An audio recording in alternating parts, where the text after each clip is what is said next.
Jour de rentrée à Bamenda et pas âme qui vivent à l'horizon. Dans les rues, les échoppes, les écoles surtout, pas ou peu d'élèves en vue. Les professeurs ne répondent pas à l'appel. Dans un lycée de la ville, 1500 élèves étaient attendus. Seule une poignée s'est présentée. Conséquence de l'opération Ville morte lancée par les séparatistes anglophones de la région. Mes enfants ne sont pas allés à l'école parce que, d'abord, ma maison a été brûlée. Certains d'entre eux sont dans la brousse.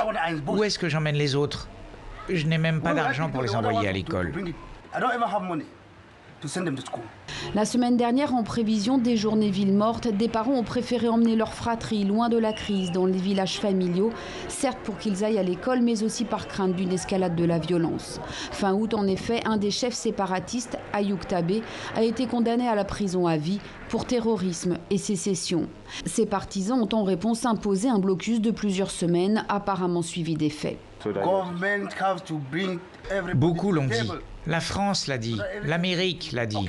Il faut aller à la table des négociations. Quel est le problème avec le dialogue? Tout le monde veut le dialogue. Qui ne veut pas la paix dans sa maison?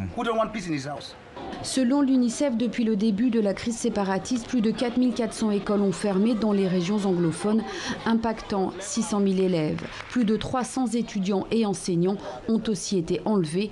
Une monnaie d'échange, un moyen de pression pour les séparatistes.